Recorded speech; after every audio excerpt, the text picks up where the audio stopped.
1986, I went into corporate marketing right away, worked for companies like Coca-Cola Foods, Reckitt and Coleman, TELUS, Royal Bank, CIBC.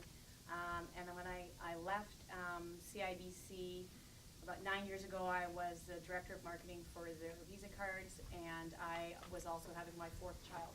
So I decided that things were just getting a little bit busy. I decided to I called it turning my maternity leave into my eternity leave, and I didn't go back corporate after that. And during that first year of maternity leave, I wrote my first book, which was called The Secret Life of Supermom, which I had originally titled Supermom My Ass, but my publisher made me change it. And I published that. Actually, I did what all writers do. I sent it out, 100 proposals to 100 different publishers. In the meantime, I got picked up by Today's Parent very quickly, which was awesome. So that really helped actually sort of build some credentials for me. And I got picked up by Source Books. It's a U.S. Trade publisher mostly, but they do gift books, and they published my first 2 books. In the meantime, I continued flogging magazine work everywhere I could get it. There wasn't a lot of online writing going on even just 8 years ago. And since then have been able to parlay that into regular writing columns with magazines, but also have some credibility in the online world as well, which is great. It's hard to find online writing gigs that pay, so you do have to find websites that are big enough to actually do that. And I moved to Key Porter Books in Canada with my 3rd book, and have been there ever since. Key Porter's undergoing financial difficulties right now, so hopefully be able to find another publisher for my next book. But the publishing world is very tenuous, and it is smart to align yourself with many different publishers, publications, media companies. Basically in Canada, all media companies are owned by either Rogers or Bell, so figure out who they are, know the industry. That's one of the biggest pieces of advice I can give you. Know what publications are produced by whom, so that if you have one relationship with one, you can try to maneuver that into a bigger relationship in their enterprise. And so that's basically what I've done. I was able to really use my corporate marketing and PR skills to help build my own career as a writer. And that's been really invaluable for me. So knowing the business side of publishing as a writer, I don't think it's as much focus as it should. And it's a really important thing to do when you're starting out writing. Thank you. That's really interesting. Good to hear. So I don't want to make you wait any longer. I do want to get to your questions.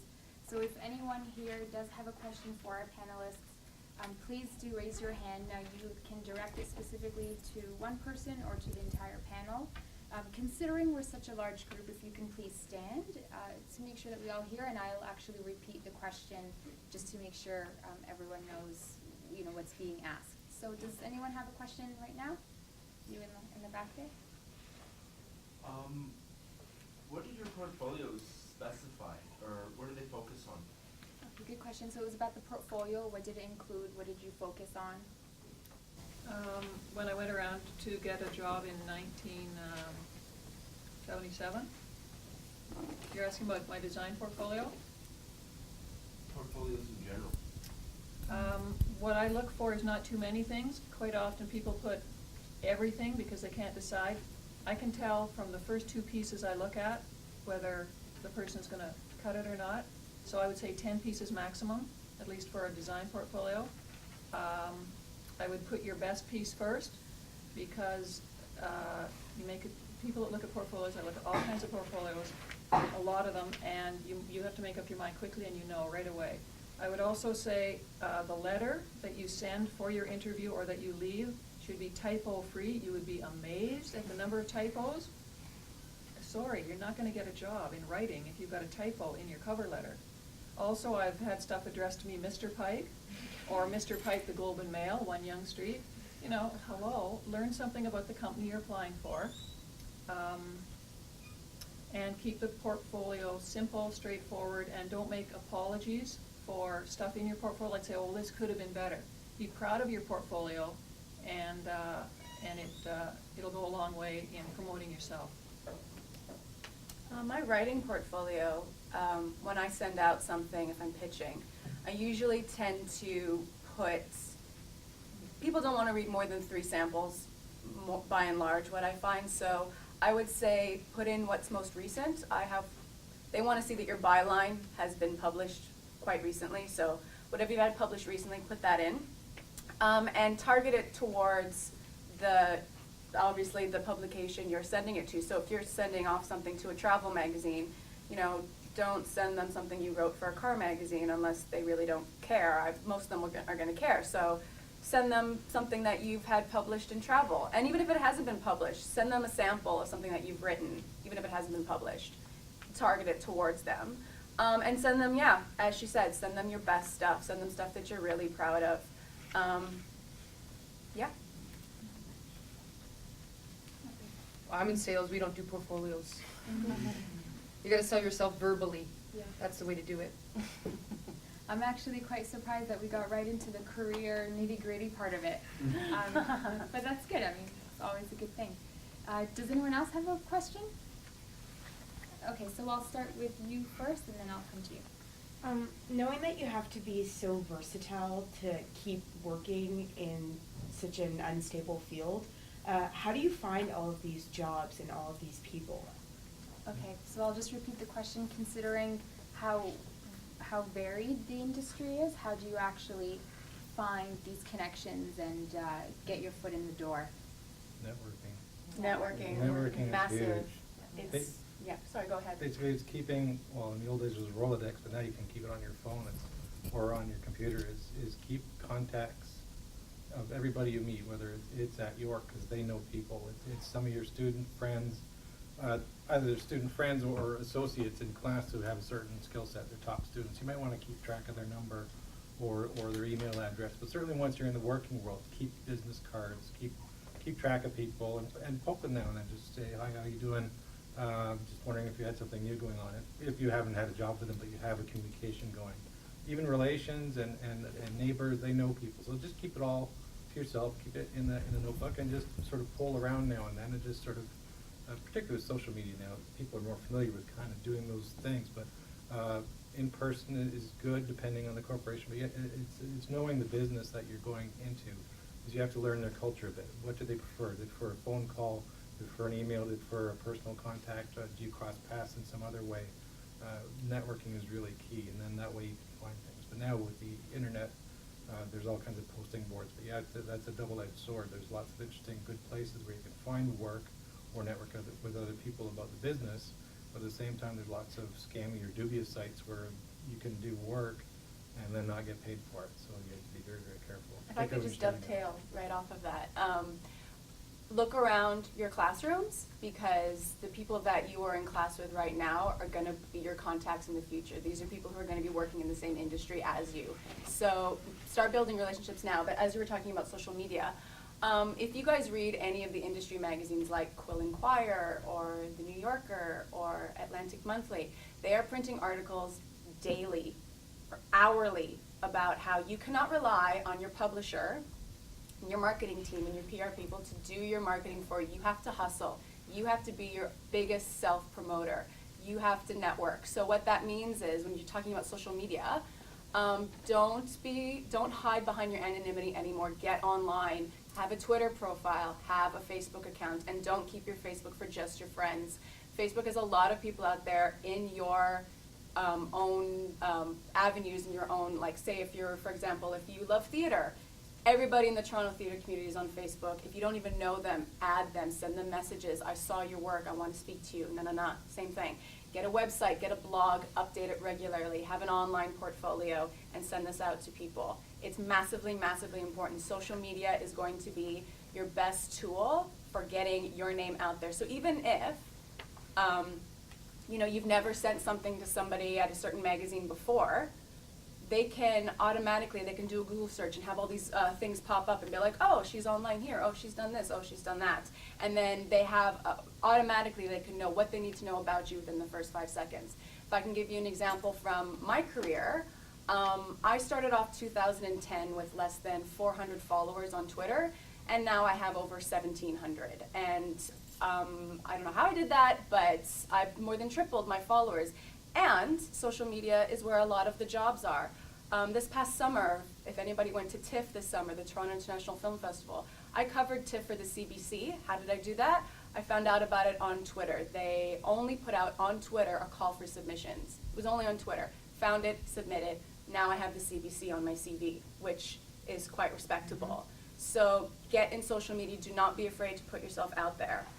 And when you send these people these messages, like on Facebook, say, you know, there's a novelist you really like, and they're on Facebook. Send them a message, be like, you know, I use Facebook for networking. Can I add you? If you don't, it's totally cool. Like, I send this all the time. And I have a whole bunch of people on my Facebook who I've never met in real life, but we all support each other because as a writer, your life is boring. Your life is isolated. You have no social life, right? So you want to build community. No, seriously, if it wasn't for Twitter, I would have no social life to speak of. Because you're behind your computer, like, you know, 7-8 hours a day, you know, staring at that blank cursor, just going back and forth. You're not going to have a life. So if you can build a community of like-minded people online who are all in the same business, and you support each other's work. So someone has a play going on, I'm going to go see their play. So next time I have a play going on, they'll come to mine, and vice versa. They have a book launch, I'll go to theirs, so when my book comes out, they'll come to mine. You build these communities, you build these contacts, and then people start to remember your name. So when you send somebody a manuscript at a magazine, they'll be like, yeah, I've heard of Christina Estima. Where did I hear of her from? Oh yeah, I remember reading her blog or looking at her Twitter or whatever. And that is your best tool. You have to, as a writer, hustle. You have to hustle. And I'll write on that. In sales, I mean, this season alone, I see probably 100 different independent bookstores in southwestern Ontario, and I gotta tell them about 1,500 different book titles. The one they're gonna remember is the one where the author shows up at their store and says, hi, I'm so-and-so, do you have my book in stock? If not, this is how you get it. I'd love, you know, let's do a book launch, let's do an event, let's do something. And that's the authors that they're gonna remember out of the 1,500 books that I tell them about. And I'm only one person, and there's 15 other people behind me telling these bookstore owners about 1,500 more titles. So if you know, multiply it all, you gotta make a face and a name for yourself. All my booksellers are on Facebook, and I connect with them on Facebook. It's not really for me, it's more for writers and authors and stuff like that, just because they know who I am, they have my contact information, they need me. But you want them to need you, and you need to definitely make a name and show your face, because that's what counts too. They want to put a face to the name. They're both absolutely right. You need to be on Twitter. You need to be on Facebook. You need to have a website. You don't necessarily have to have a blog. If you don't have anything to blog about, don't blog about it. No one's going to read it.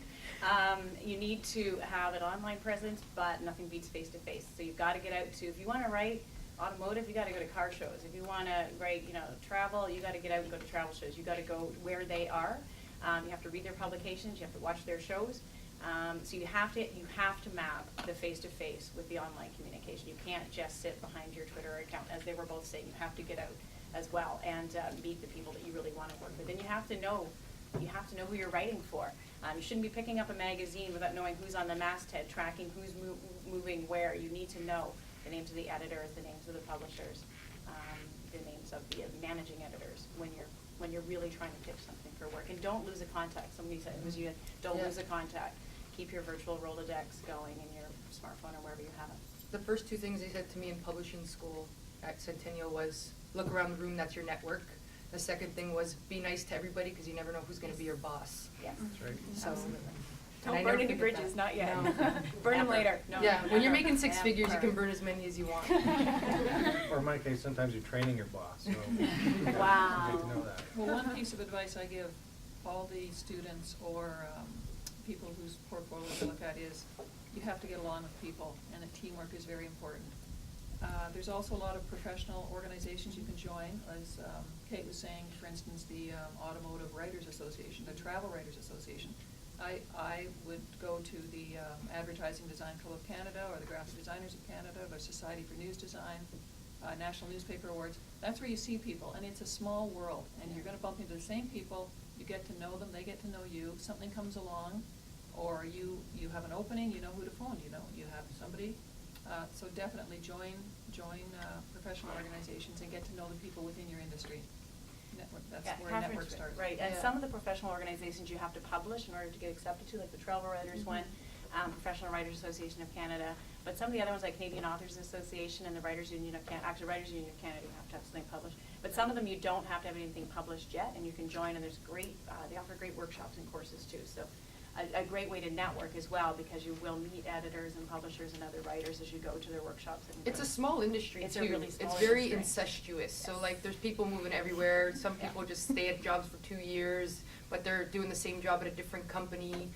Like the new job that I'm moving to, one of my bosses is the husband of our operations manager at Kate Walker and Company. So, Nice. yeah, that's what I mean. Like, if you're nice to people, they're gonna remember who you are. If you're a jerk, they might remember who you are, but they're never gonna call you. You know what I mean? For anyone Bad that was, memories.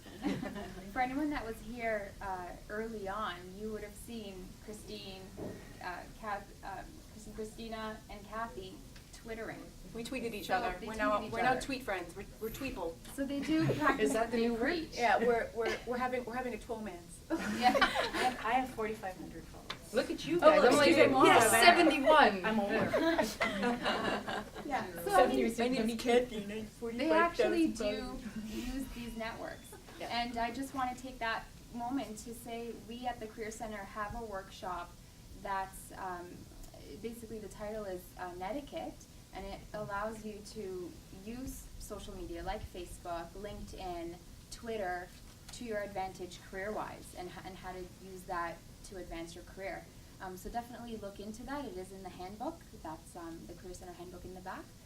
So that's definitely an option for you. And Christine, I loved your networking example.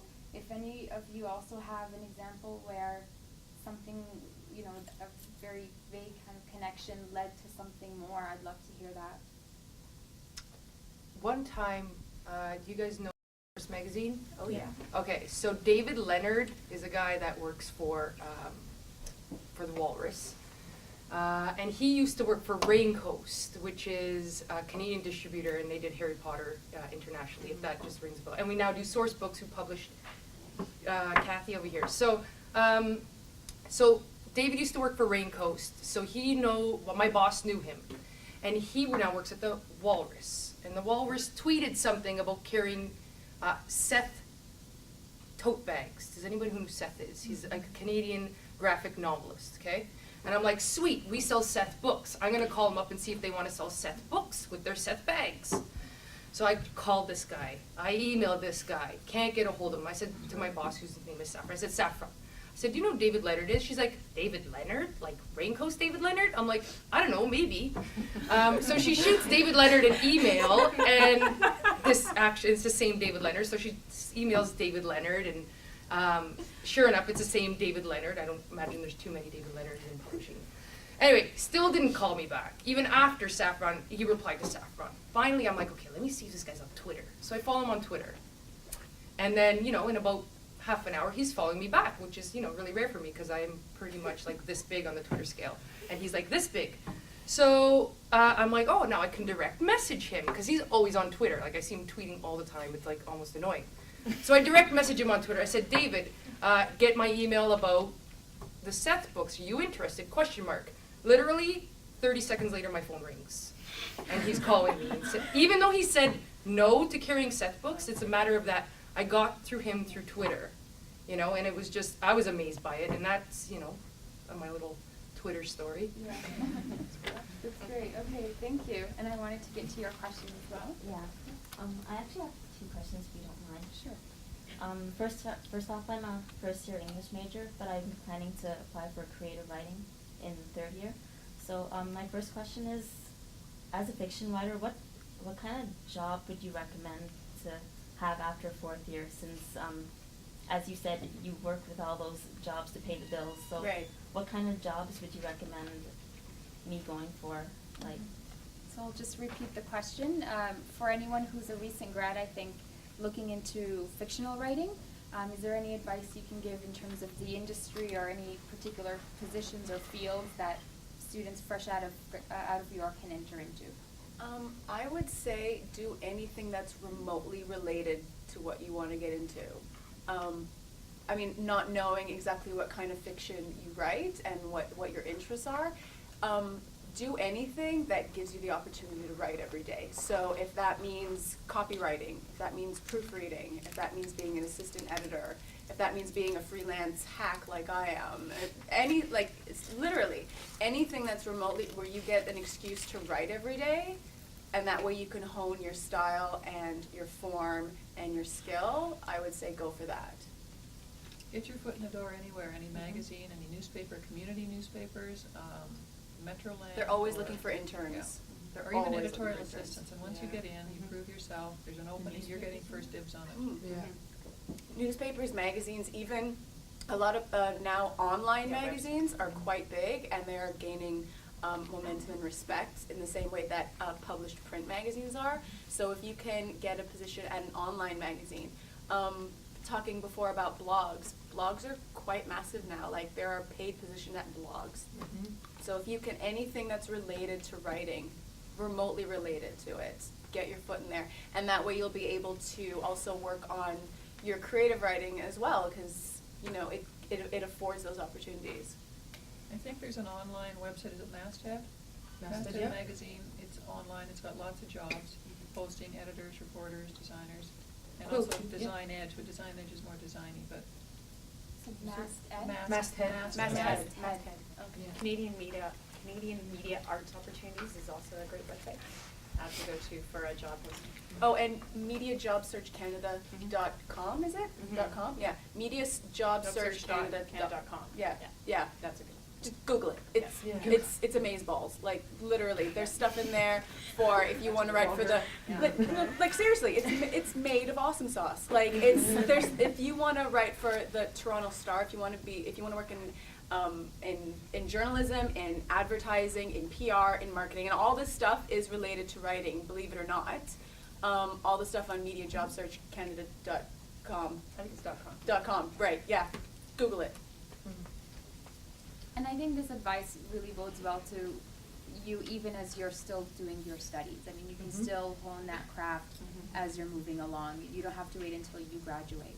Isn't that the fun part about freelancing? You can kind of do it when you feel Yeah. like it, right? Don't wait until you Well, graduate. I didn't wait until I Yeah, graduated. as a student, I think it's a perfect way No, to it is. start, right? Yeah. Because you can kind of do it on the side still. You call the place you want to work and you say, I'm really interested, can I come and be a job shadow for a day?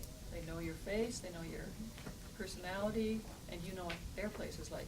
And job shadows, I mean, we have lots of job shadows, it's no big deal in a day. What's another person in a 400 person newsroom?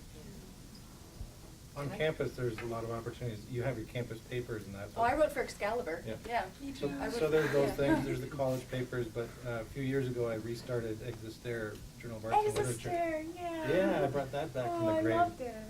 So it's running twice a year, and it's always looking for volunteers, any level whatsoever. I just missed the deadline for that because I think it was like the very first. September 31st and Yeah. June 30th is the next one. So like, no, it's on like it was like January 1st on the dot, right, with the deadline. You can't. Yeah, it'll be put into the next cycle. But we have about 30 students that work on it, and I mentored them, and now they're running it on their own. So it's a really good opportunity. You get to work with writers and poets and artists from all around the world. I try and emulate the real world that I had in the corporate sector on campus, so it runs like a real magazine, but on a much smaller scale. And we do it virtually, but all the skill sets you're going to get that you can use in real world, you can use on this magazine. So do try and assist with that for a year or other things like it. There's lots of things on campus. And you had a second question?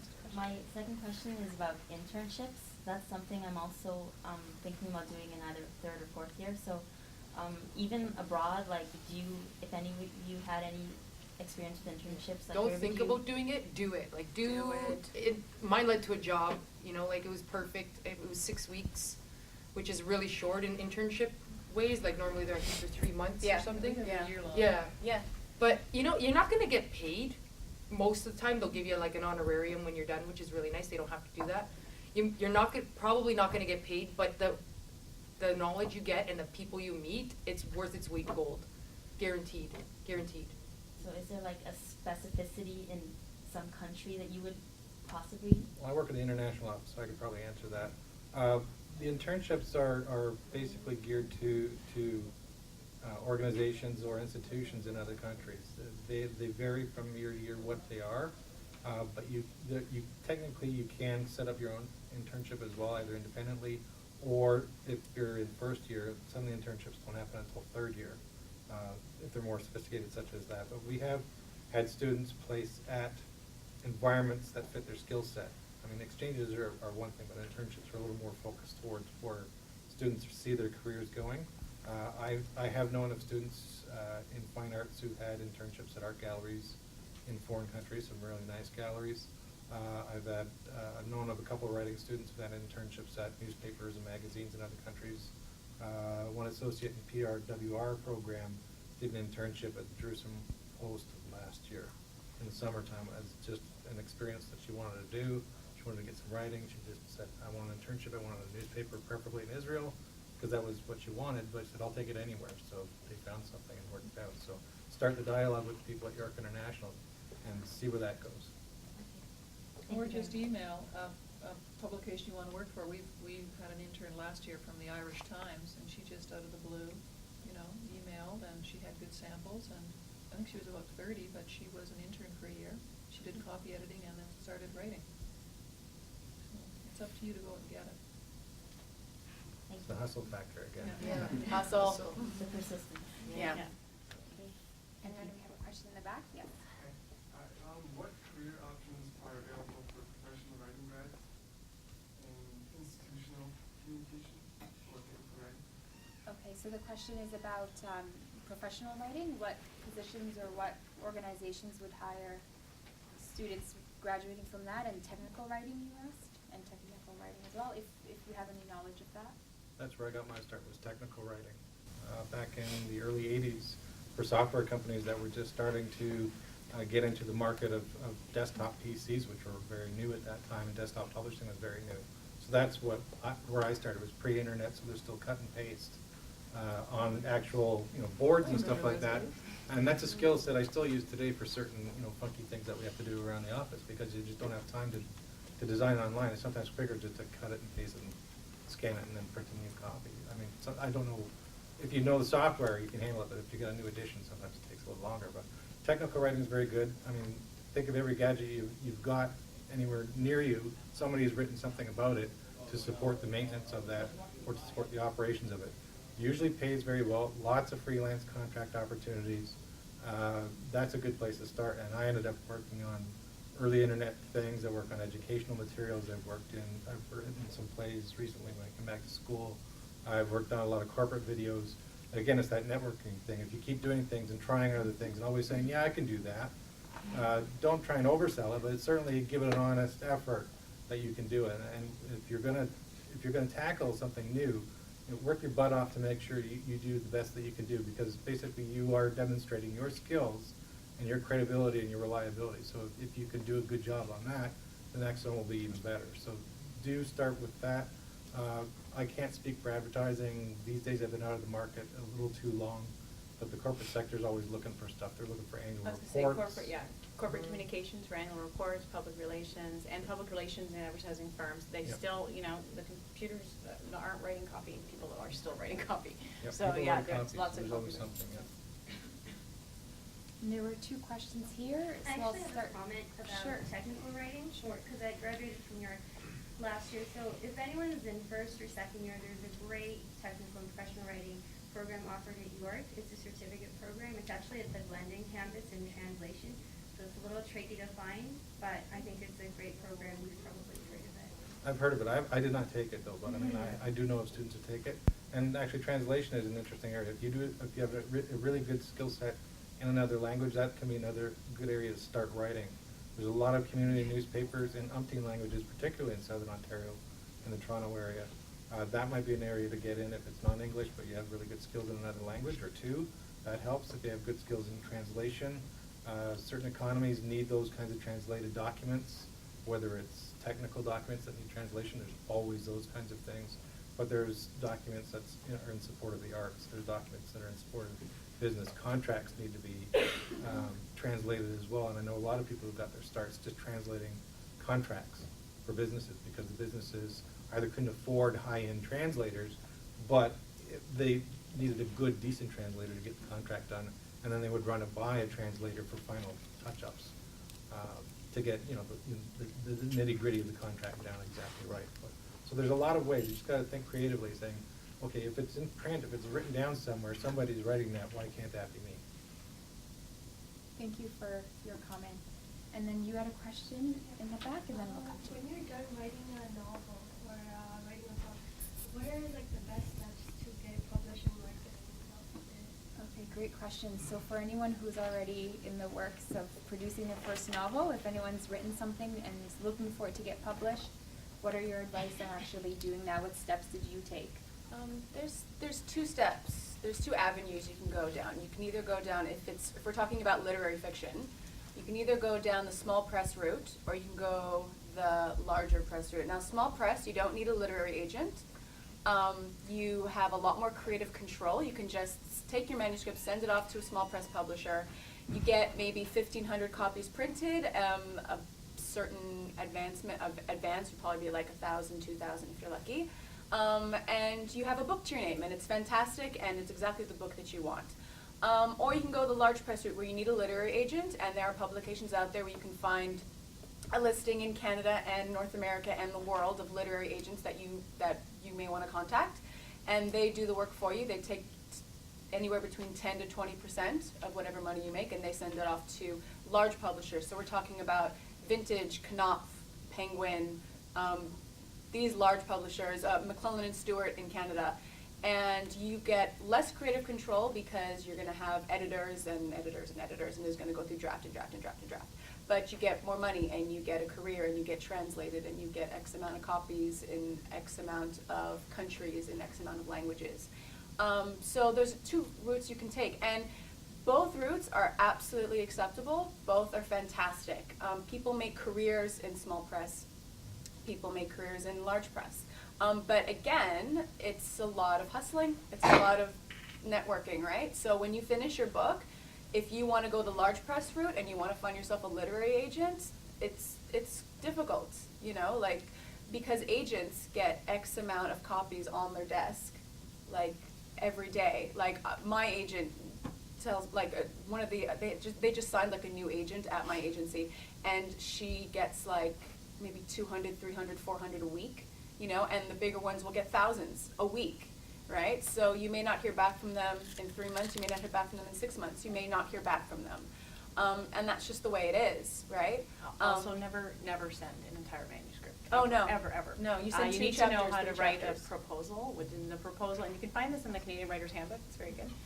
You need to write a proposal which basically is going to explain what the book's going to be about, why you're the right person to write it, who your competition is, why it's going to sell, your credentials, any credentials you have in the writing business, obviously nothing else, as well as 2 to 3 sample chapters and an outline for every chapter in the book. But they're not going to read the entire manuscript. So you need to make sure that what you're sending them is going to give them enough interest to want to read the manuscript.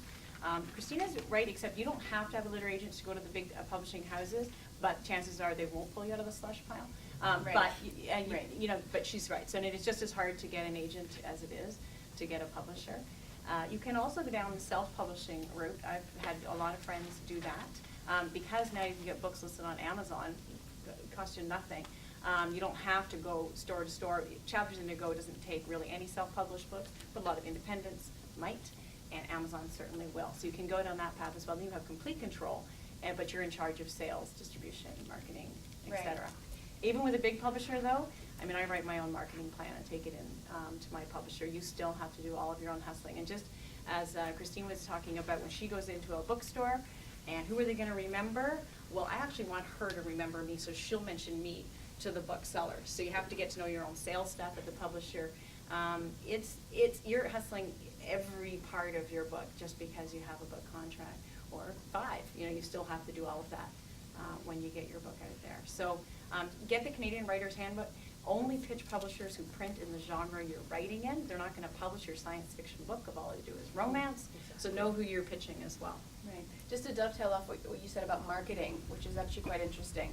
Talent will always rise to the top, and don't forget that if you have talent and if you have a voice, that is always going to be your best tool. But The market, unfortunately, is getting a little wary lately with all the economic downturn. So nowadays, a lot of publishers are looking at, can I market this? So when you, as she was talking about in your proposals, when you send something off to somebody, know who your audience is and if it's gonna sell. Unfortunately, publishers these days are like, this is really great writing, but I don't know who the audience is. I don't know how to market this. Therefore, I'm not gonna take this on. So keep that in mind. Like, if you're writing, an historical romance novel, make sure it's marketable. Make sure that your writing has to be really crisp. You really have to focus on your voice, focus on your style, focus on your form and the content. It's so, so important. And make sure, like you said, focus on your voice, but don't, and like Kathy said as well, make sure you pick a publisher who knows how to do that type of marketing and how to promote that style of writing. There's nothing worse than a romance publisher trying to promote a sci-fi book. It just doesn't work. They don't know what they're doing, and it's just not going to sell, because the bookseller's going to look at me like, are you serious? They're pretty honest people. They're going to look at me and say, forget it, next. And so you have to really, really be focused and make sure it's going to sell. Look at what your competition is out there. And the Canadian Writer's Handbook details all of this. If you get this book, it'll list the publishers and the agents as well, and it lists what they publish and what they represent. So they'll say, I only publish science fiction, I only publish romance, or I only publish poetry, So it'll list that, and same with the agents, right? And if you don't have the handbook, most of them have websites. Go on their websites. Thank you. And do you have a question? Yeah, well, Kathy and Christine pretty much answered half of it, but my question was just, what are your thoughts on ebook and self-publishing as a marketing tool? Okay, So As a marketing tool? yeah, Or- sort of like, because I read a lot of success stories from other authors who started as self-publishing and then got picked up by a larger publishing There's company. challenges with self-publishing. The self-publishing can be great. You can get a book in print and you can get it online. You can sell some copies. The downside to that is if it hasn't been properly edited, because maybe you've done it yourself, if it hasn't been properly marketed and the book sales are bad, it's easy for a real publisher to find out how poorly your first book did on BookNet, and then they won't carry your second one, because they'll say, well, look, your first one tanked. So it can give you a bad track record right from the start. On the positive side, if you do self-publish, you are in control of it. So it is something that you can, as Christina was mentioning earlier, that you good side and bad side, you're editing yourself, your voice is going to be heard, but I'll tell you what, I'm really glad that there are editors in this world. They make my work a lot better. So it's a risk that you take, self-publishing, a financial one as well as a time one, but it can be very rewarding if you have, some great authors have been self-published to start with, just to at least get it out in print and have it read. So The other thing about self-publishing, which is important to keep in mind, is as a writer, you are probably going to be applying for government grants to survive. So even publishing, yeah. Oh, yeah. Still do, yeah. Yeah, I'm still absolutely. applying So for you're going to be grants. applying to, we're talking about the Toronto Arts Council, Ontario Arts Council, Canada Council. You're going to be applying to them for grants. However, they do not accept on your CV self-publication as part of your CV. You can't put that on there. Because they want, when you apply for these grants, you have to submit like your bio and your CV and what you've had published, right? And the only thing you can put on there is stuff that you have, that has been independently published by, and has been edited by an independent editor that you received compensation for. And compensation in any form, whether that's a contributor's copy, whether that's funds, whatever. Self-publication is not allowed to go on there. So if you want to apply for a Canada Council grant and all you have is self-publication, you can't apply. So keep that in mind, because literally, guys, when you want to take time off work because you're going to apply for a Canada Council grant, so that's going to be your funds, that you're going to be your subsistence when you take time off work to write your great Canadian novel. It's really important that you get these grants. Grants is going to be, you're going to spend most of your time writing grants than you are writing your book. Practice writing. Like literally. So be aware, like you need to apply for grants, and there are deadlines all throughout the year. You got to keep abreast of that. And there's a lot more funding agencies than what I listed. Great, thank you. Are there any other questions? Okay, so I'll start with you in the back, and then we'll go to you, and then you're my third. Okay, I'll start with you. What would be the path to get into a book editing career? Okay, so the question is, like what steps you can take into getting into a book editing career? So maybe just editing in general? What kind of editing, I guess? Do you Like have a copy specific editing type? or- For example, like book editing or fiction editing. It's the internship again. Yeah. So, Yeah, okay, yeah. Be No, go assistant ahead. edit- Go ahead. I was gonna say, I think an internship, again, is, you know, you have to learn the business, right? I mean, yeah, I Yeah. don't work on the publishing side, but, Well, from what I know with all my publishers, internship turns into, you know, editorial assistant, which might, if you're lucky, if there's space, turn into an editor. It also depends on what kind of editing you want to do. I heard freelance copy editing, which is like your red pen, dark dingy office, ashtray full of smokes kind of thing. If you like that sort of thing, it pays pretty well. And that's what I initially wanted to do, was be a copy editor, but I quit smoking, so I can't do that anymore. But yeah, I heard copy editing pays pretty well if you want to freelance. But then I've got friends that are in developmental editing, which you work a lot with, that's mostly an academic, and you deal a lot with authors, trying to build up textbooks and stuff like that, and that can be pretty tiresome, but again, a good payoff.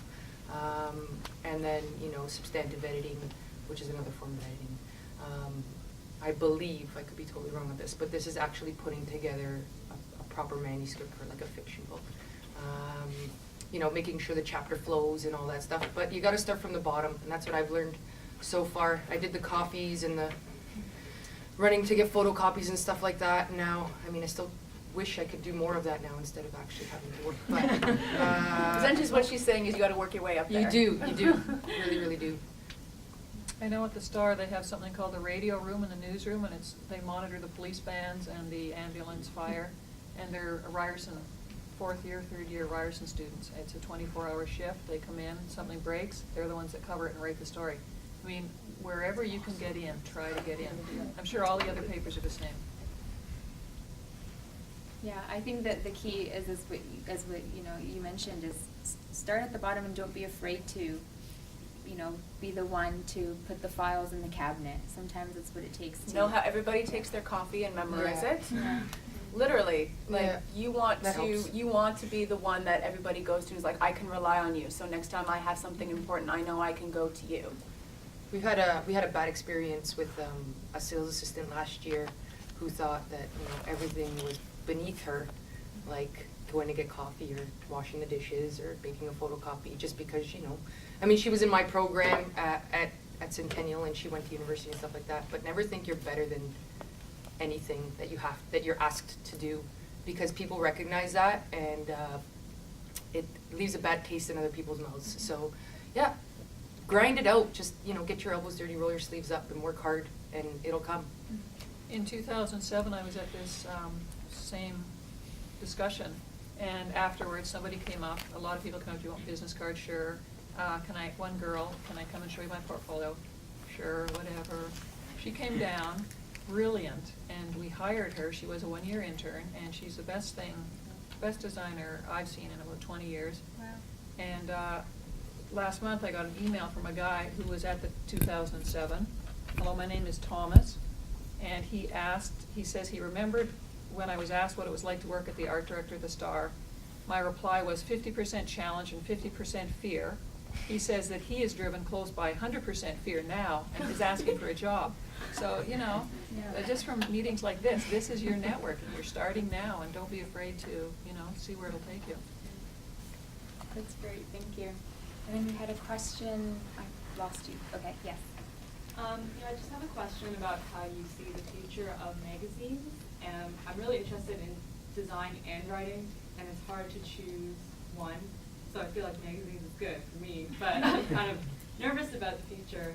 And I guess the second question I have is, how do you feel about the international market? If I wanted to write in England or wherever, how would I get there other than just emailing editors? Is there another route? So I'll just repeat the question first about where you see the magazine industry heading, and if it would be a good option for those of you interested in design and writing. And the second part, if any of you have any knowledge of the international industry, you know, if there's any opportunities there and where one would start looking. On the writing side of magazines, magazines are going online. like most of the magazines that I wrote for in the past decade have folded their print operations and are now almost exclusively online. And that's just the way the market is going. And whether that's fortunate or unfortunate, that's debatable. A lot of people like having a magazine in their hands, and a lot of people are just like, no, I want to read the blog, right? So there's still jobs there, though. Not as many, but there are jobs there. So again, online, find out who's hiring, who has a job, get your name across their table. Even if they say no to you the first time, they may remember you next year when you apply again and again and again. So that's where it would be on the writing side. As for internationally, I think you can speak to this as well. I lived in the UK for several years and just came back recently. Again, if you want to, if you don't want to get published in Canada, say you have a book that you think the market is much better in Kosovo, or the market is much better in Mongolia, go online. All this information, honestly, guys, like network online. This information is like right at your fingertips, and it's all there. Get yourself a literary agent based in the UK if that's where you want to be published, and make sure that the work that you, the copy that you have, the work that you develop, and your ideas are geared towards the audience in that country. I took a class on a field trip down to Fashion Magazine last summer, and we saw the print operation. And then I got a letter from one of the kids that had graduated saying, you know, thank you so much for taking me there. He applied to the online. They said they didn't have anything in print, but the online web site did, and he's designing for them. I would say online is where it's going for sure. Magazines and newspapers are in decline. Not to say there won't always be some, there will always be some, because there are people that want it in their hands.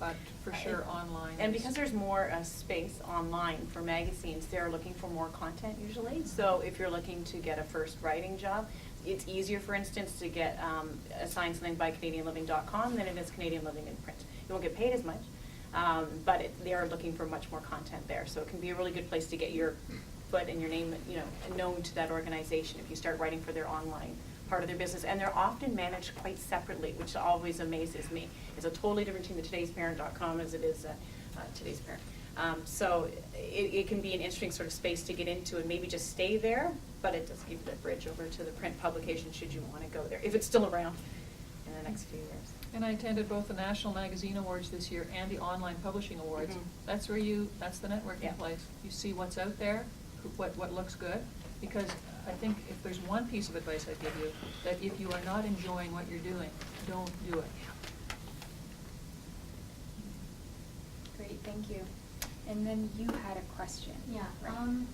I just have a question. It kind of strays away from editing and publishing and writing. I am interested in that, but I'm a first-year English student, and right now I'm interested in teaching. So I don't know if you have any knowledge or experience of teaching. Any advice? You sound like me in first year. Yeah. Sorry, yeah, she wants to be a teacher. Yeah, I'll just repeat the Everyone question. wants to be a teacher. For anyone in writing or publishing, or taking creative writing, or maybe the professional writing field program, if anyone of you is looking for something maybe a bit different, what the options there are for you, and I'll just say quickly anything. I'm a political science graduate as well, and I think anyone who can write, as Jeff was saying as well, and can communicate, can branch out into a lot of things. And that's the real value, I think, in a liberal arts degree, is that you can delve into a bunch of different sectors, and teaching, of course, could be one of them. But if any of you have any advice, perhaps for anyone who's not looking for a writing position per se. Well, like I said, I was exactly you in first year university. I'm going to be an English teacher, can't wait. And then like midway through second year, I was like, I can't spend the rest of my life in a classroom. I had enough of school altogether. I grinded it out and finished. And it had nothing to do with York. It had absolutely nothing to do with the place I was at. I just didn't want to be in school anymore. It was too institutional for me. And another reason that I gave up that copy editing thing is because I can't sit behind a desk. I'm antsy. I need to be out on the road and talking to people and having fun. And that's why I got into sales, because I get to travel all over Ontario now. I always say that my office is southwestern Ontario in my car. with a good cup of coffee and some good music. So if you don't want to be a writer or you don't want to be an editor, there are so many options in publishing. There's production, which means you're actually putting together books or magazines. You're sitting there, you know, watching this big machine throw out thousands and thousands of copies of magazines or a book. There's sales, which is what I do. There's marketing. There's tons of other stuff. And coming to York and actually grinding it out taught me how to learn. If anything, it taught me how to learn. And that is so invaluable, is knowing how to learn, because when you go in and you do your internship, they're going to tell you to do 50 million different things. And if you don't know how to learn, then you can't do those things, pretty much, because they're going to show you once, and if you don't get it the first time, give me the next intern kind of thing.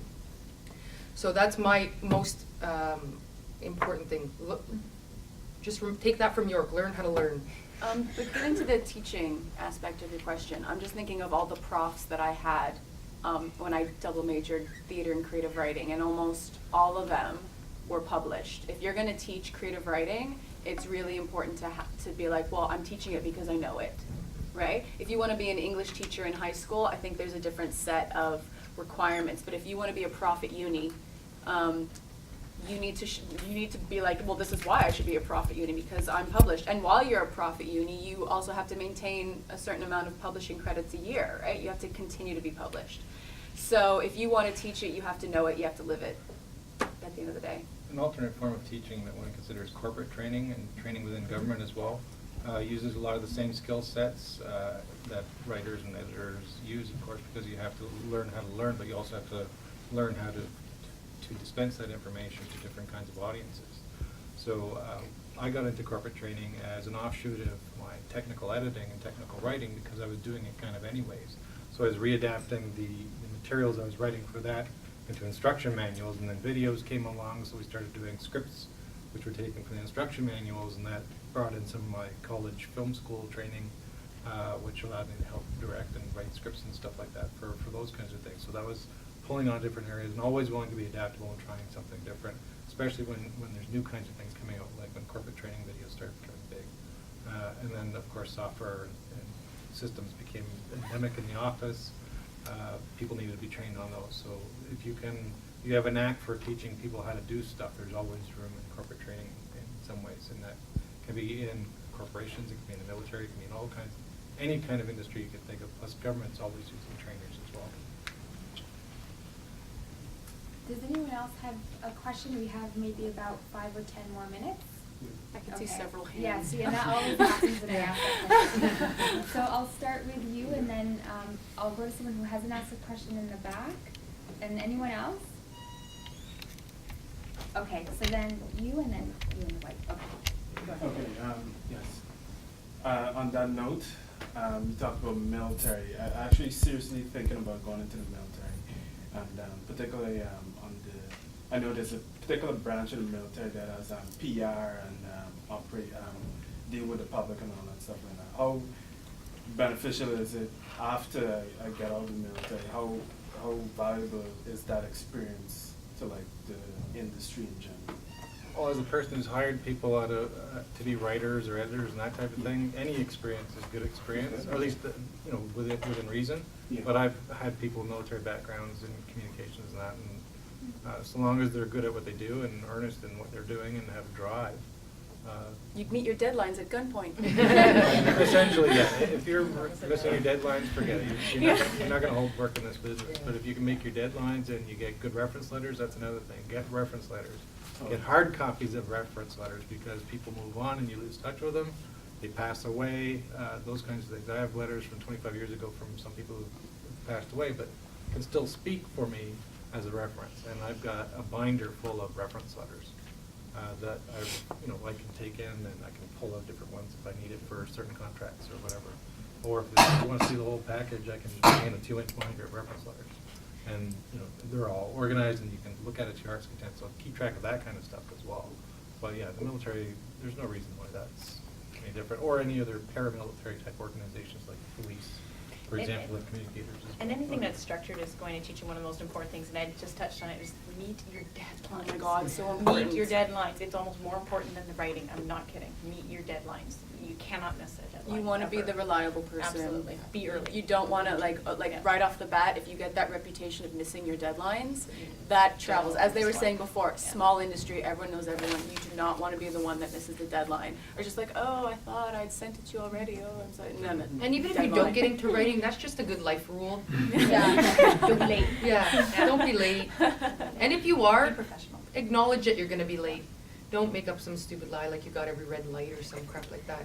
Just show up on Editors time. don't care. We don't care. They don't care. Also, Yes, and the if you deadline do, you're told, I was gonna that's say, it. and if you are concerned, if you get assigned something, you're not sure where it's going, you do get stuck, ask questions. They'd far rather that editors, they'd far ask, when you ask for clarity, than just sort of guess at it and submit something by deadline that's really missed the mark, because then you're on deadline and they don't even have, they'll just trash it.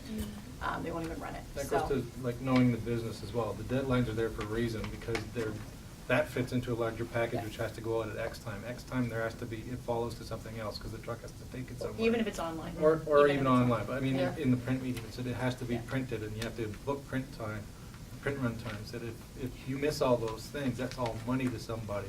And before you know it, you've cost somebody $10,000 just because you didn't submit your bid.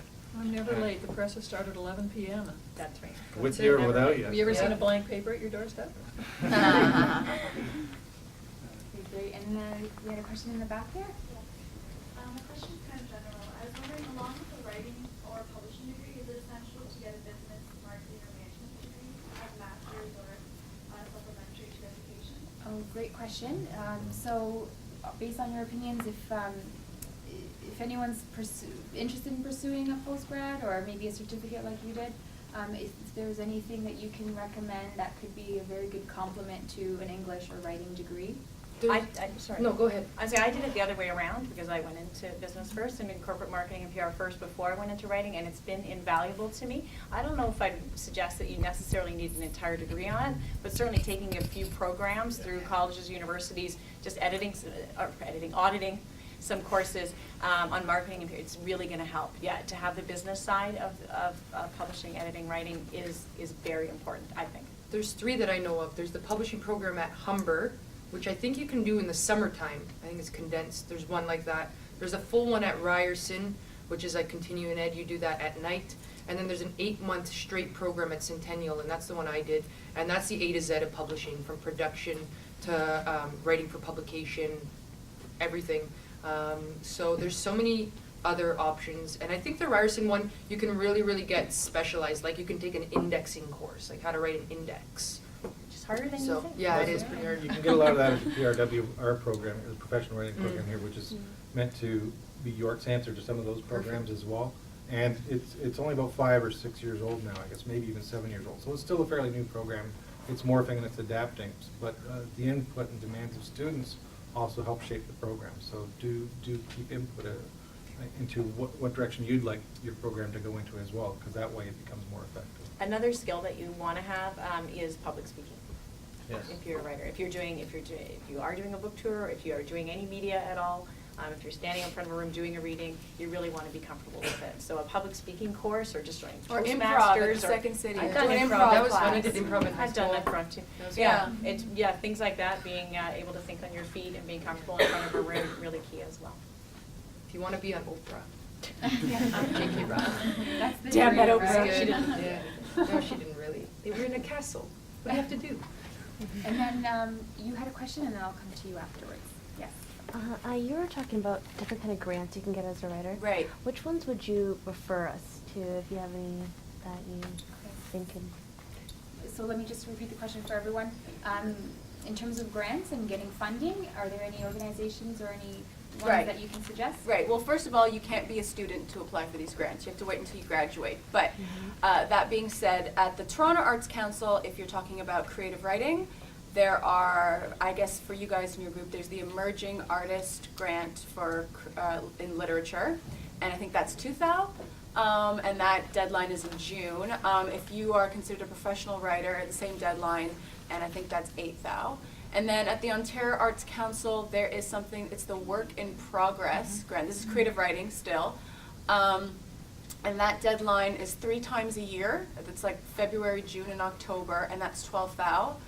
And then at the Canada. Actually, that one, the Ontario, sorry, but that one, it varies by, the publisher decides actually how No, much that's, you get out of no, it. sorry, that's the Creators Reserve. I'm not talking about the Creators Reserve, that's a different one. But you can do On Creators nonfic- Reserve yes, as well. it's different in nonfiction. Yeah, Creators Reserve is another one at the Ontario Arts Council where you don't actually apply to the Ontario Arts Council, you apply to the publisher as a third-party recommender. And if the publisher likes the work that you've done, the Ontario Arts Council gives them the money to give to you. Exactly. That's And that's the that amount one. that varies. That's the That's Creators Reserve, which is another one at the Ontario Arts Council. But I was also I was talking about the Works in Progress one.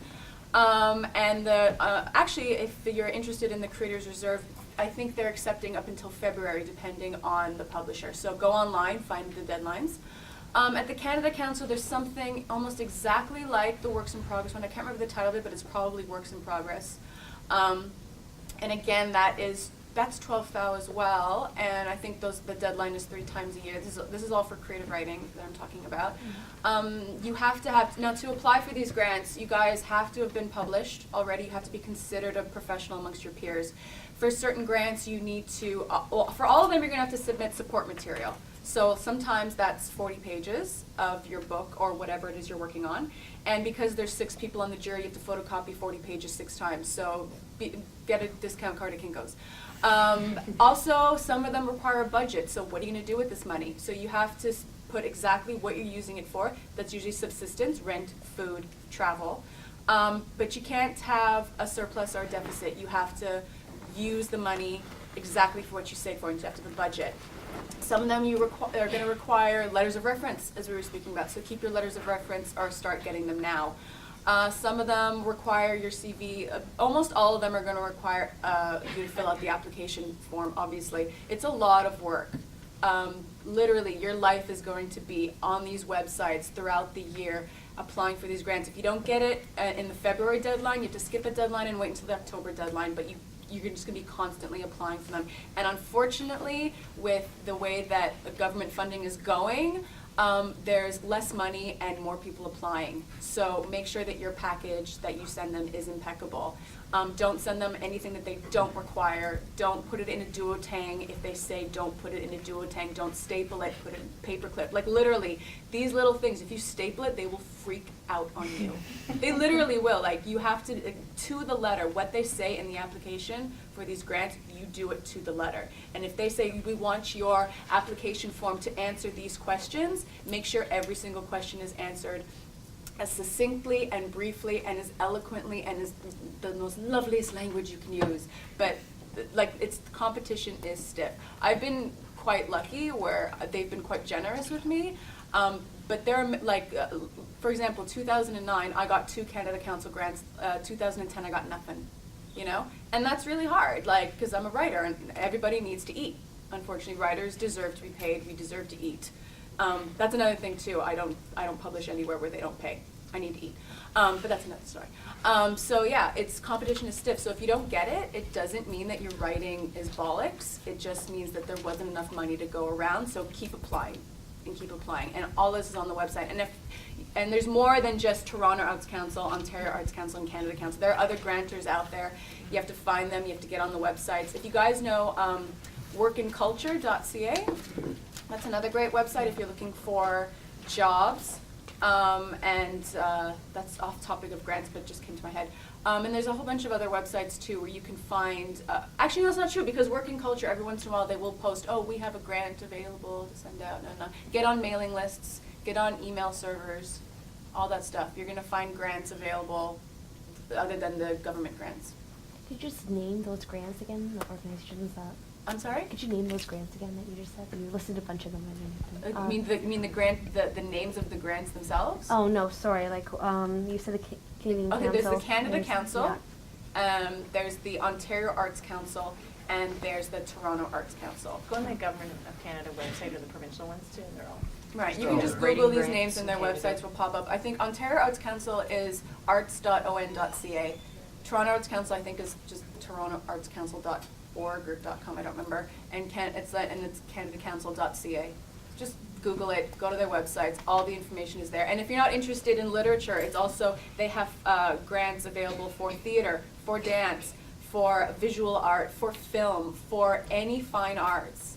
And also, it's not just for working on projects. One of the Canada Council grants that I got in 2009 was, I was accepted into the 8th International Women Playwrights Conference in Mumbai. And I can't afford to go to Mumbai, so I applied to the Canada Council. They gave me a travel grant to go. So my trip to India was funded by the Canada Council. So if you have travel-related costs to the development of your career as a writer, it will be paid for by X amount of government grants. So look to see what you're eligible for. And most of the time you're going to be eligible for a lot, and if you're not, make a case for yourself. And there's a lot of grants available here at York. I remember when I was a third-year theater undergrad, there was a grant that was for Native disabled women. And I'm not Native or disabled. But the way that the grant was written, it could have been construed that it was for natives or for the disabled or for women. So I made a case for myself. I applied for it, and I was the only person who applied for it, and I got $3,000. You know? Make a case for yourself. Apply for stuff. Literally, like, apply for, if you're not eligible for it, make a case for yourself. Because, like, go to your, I don't remember what they're called, but the administrative offices of whatever department you're in, go there. They have all these grants just waiting for people to apply for them. Ask questions, get money. You don't have to pay it back. You would have had competition if I would have known about that grant. So it's almost 6 o'clock now, but I know, Edward, you have to leave. I have to catch my train. You have to catch a train. It's If like a anyone- deadline, it's there, that's Yeah. it. What- You catch your even whether days you're without there or you. not. If anyone has a question in particular for Edward, we can take that up now and then we'll continue.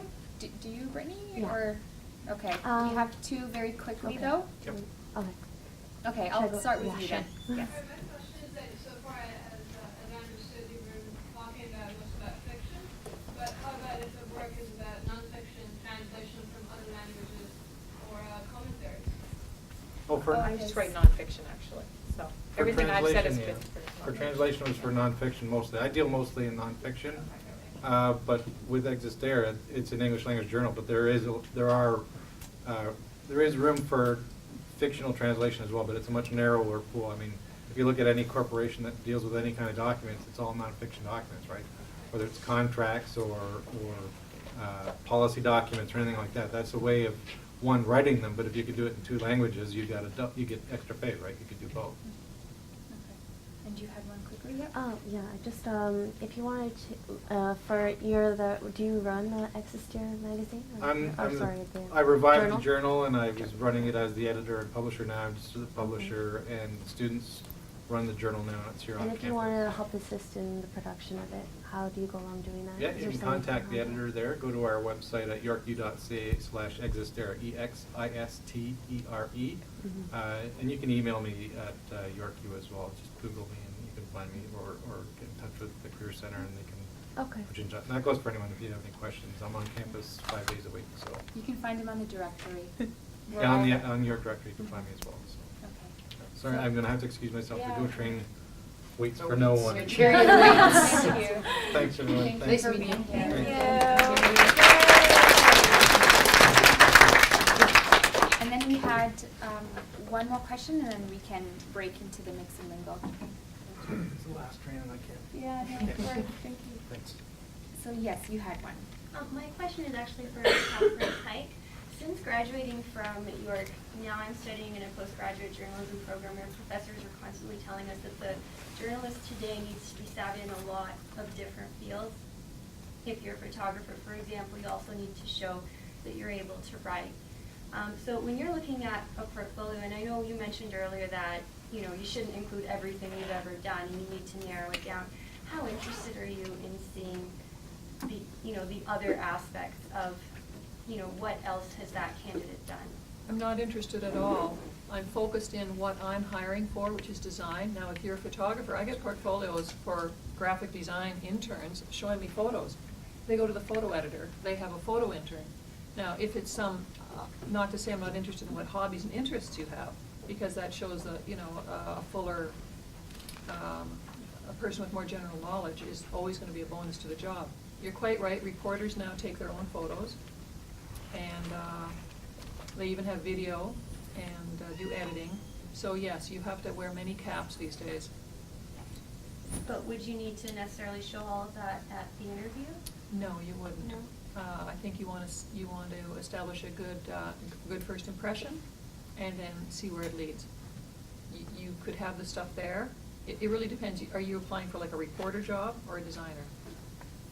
Well, say I'm applying for a reporter, do I need to show a portfolio of my photographs? The photographs? No, you could have a couple and say, and when I write, I do my own photos, and that's a bonus, obviously, because the reporters take photos. And in a smaller place, the reporters would, in fact, be doing the layout as well, in very small publications, so that's a plus. And I'd just like to end the panels with one final question. I'd just like to hear from you what you most like or dislike about what you're doing now, and if there's any last nugget of advice that you can give everyone before you go, what would that be? Christine, I can start with you. Okay. Yeah. I guess what I like most about it, I guess, is I don't know. I love language, so I love playing with language. I love getting it published. I love sharing that with other people. But what I don't like most about it is being a freelance writer. Is a lot of the time you have to chase people for your paycheck. You have to remind editors that you haven't been paid yet, and you got to chase that down. You got to pitch, and you got to pitch, and you got to pitch, only to hear back months later that, yeah, we may or may not accept this, or you may not hear back at all. So yeah, it's a lot of pitching, a lot of chasing people, which is unfortunate. And I guess the one bit of advice I would give to everybody is, there's this quote I really like, and I have no idea who said it. I saw it in someone's email signature, and now it's in my email signature, and it is that those who say it cannot be done should not interrupt those who are doing it. There's going to be a lot of people in your life who are going to be like, oh, creative writing, no, go into journalism or go into TV broadcasting. No, you're not going to make money off of this. Do it this way. Don't listen to other people's ideas for what you should be doing with your life, because they are situated in their own bias and they have chips on their shoulders, and people want to tell you that because they can't do something that you can't do it either. So as George Carlin would say, fuck them with a broomstick. Right. Follow that. Yeah, follow that. Well, what I have enjoyed over the past several decades at my job is working with top-notch journalists, and never a dull moment at a newspaper, certainly not a major metropolitan newspaper. Advice I would give you would be, again, get along with people. I firmly believe if you want to do something, you can do it. And if you want something, ask for it. You wouldn't believe all the people who complain, oh, she got to do that, and I said, and did you ask to do it? No. Or they got a raise. You have to ask for things, new equipment, courses, job shadow, tryout. People email saying, I'll work for free. Unfortunately, we have a union, and we don't do that. But go for it. What I love most about the publishing world is probably meeting people every single day. New people, somebody I wouldn't have normally, taken a moment to talk to. I wake up every morning, and I'm not bullshitting you, I love my job. I hated my job for a long time when I worked for the government, loathed my job. And I would call it sick because we got 120 sick days. But I don't get that many sick days, 120. We're not gonna talk about that. We're talking about publishing. I called it sick probably like 100 and change because I hated my job. I love my job. I haven't taken a sick day in 2 years. I love it. And I'm sure you're gonna say the exact same thing, and they've said the exact same thing. They love their job, they love what they do, whether it's that you love the language, whether it's you love the people you work with. I haven't met an asshole yet in publishing. In books, at least. I can't speak for magazines, but in books, there are no assholes yet. My piece of advice is, I'm just going to reiterate what my boss told me. Treat other people the way you want to be treated. It's the golden rule, but it's friggin' true. It's so true, and you will, every time somebody does something nice for you, you're going to remember that nice thing you did for the person before, and it's going to mean more. And you work with integrity when you do that. So that's my piece of advice. Awesome. Thank you. What I love about, I love my job. I love every day. My days are quite different, and after working 18 years quite corporate in a cubicle, I love the flexibility, and I love meeting new people in different fields, not just in banking or marketing or some of the other places I work. That's what I love about it. Everything is a new opportunity to do something new. And I'll reiterate what Christina said, you're always pitching, constantly pitching, but I kind of like that. But you're always pitching, constantly pitching, absolutely. And there are assholes in the book business, but that's okay. You'll meet them. I'm on the other side. Yeah. And I guess it's funny because I loved doing what I did I loved corporate marketing, believe it. I loved it when I did it. It just came a time when it wasn't working for me and I needed to do something else. And I've had people say to me, are you sorry you wasted 18 years doing that, but when you could have been writing all along? I couldn't do now what I'm doing if I hadn't done what I was doing then. So it's never too late to change. I didn't get my first book published till I was 39. It's never too late to change what you're doing. And when I talk to people who are still at the bank, still in the old marketing jobs, and I do stay in contact with them, they're great networking contacts still. They'll say, well, you're so lucky, you're sitting in, you're sitting in front of your computer, and I'm like, here's the thing. And I didn't say this either, I'm gonna borrow this from someone else. The harder I work, the luckier I get. And that's what it is. There's no such thing as luck in this. Yeah, you've got, and people say, I want to be a writer. I'm like, are you writing? And they're like, no. I'm like, yeah, go. That's going to be a great good start. Yeah. Like, so, do what you want to do it. If you're not, just do it. Change your job, do it. Yeah. Take the steps. Everything they said. Do what you want and the money will come. You're not going to get rich. Or not. Or not, but you know what? If you build it, they would come. Yeah.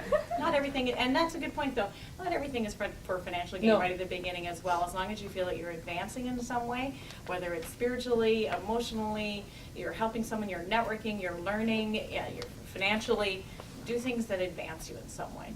Don't do things that take you back. That's great. Thank you so much. On that note, this will conclude our Q&A session. Hopefully you've learned a lot from this, and hopefully you've been inspired, and you can now leave and move forward with whatever it is you decide to do within publishing or writing or whatever it might be. So if you do have any questions about the Career Center, I'm here, so feel free to come speak to me, and we have our Career Center handbooks in the back.